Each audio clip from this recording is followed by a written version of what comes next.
presentation of laparoscopy, interperitoneal only mass in ventral hernia.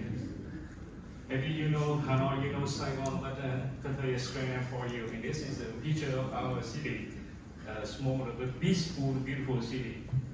And here's in our hospital, Can Tho General Hospital. So as we know, a ventral hernia is also a common surgery disease in our hospital, and it's also a challenge to our surgeons. In the last 3 years, we have performed 50 patient cases with IPOM techniques with the obesity rate is about 38%. The most diagnosed is incisional hernia. Here is some most important feature of our techniques.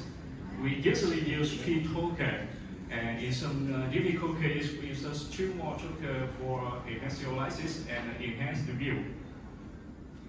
And when we enter the peritoneal cavities, we observe everything in the cavity, and we realize that there are 100% momentum and just only 25% small bowel trap into the hernia cells.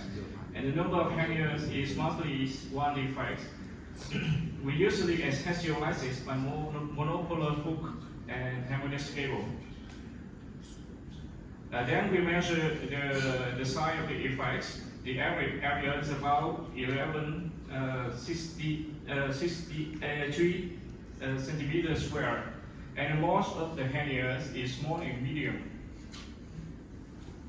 We close the effect in all the patient by suffuse 0 or rollate 10.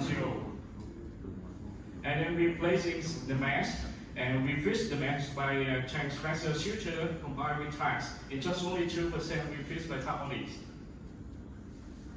This is the video. It's the situation before surgery.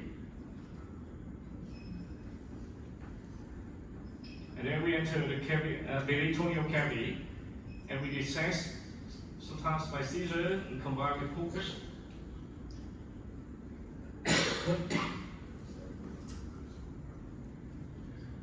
Just a short video.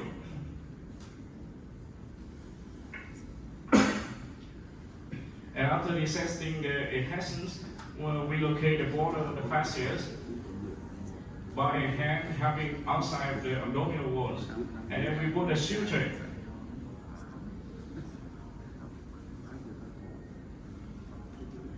Then we put a suture on the border of the fascia.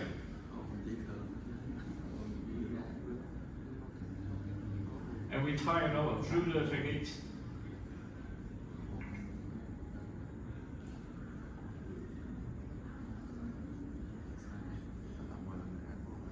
We see the roller get more strong to close the defect, and then we insert the mask and fix to the abdominal wall.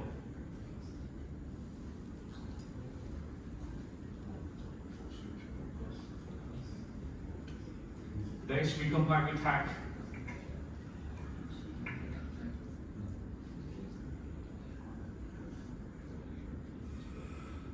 And here's the result. Intraoperative complication, we have 2 cases.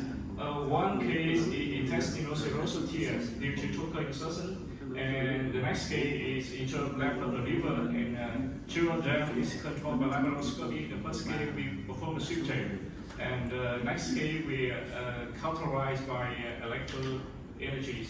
And there is no case we change open. After the surgery, people feel pain in the first day, but it dropped down the VAS score, and people feel more comfortable after 4 days. So complication possibility, the most common is the seromas, and the next is cutaneous sensory disorder. 1 week follow-up, we recognize the wound wall healing in all the patients, and there is no scale of MAC expansion.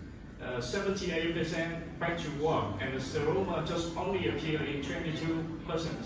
Some people feel bad with very mild pain, and some have cutaneous sensory disorder.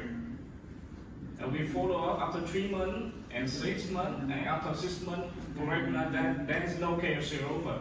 Just only 2% cutaneous sensory disorder, and feel pain is very mild pleasant. recurrent case just only one scale with 2%. And let's see the recurrent case. This is a patient of BMI 32. He has the 2 times of surgery. The first time he opened rectal resection, combined with ileostomy, and the next time his surgery is ileostomy reversal surgery.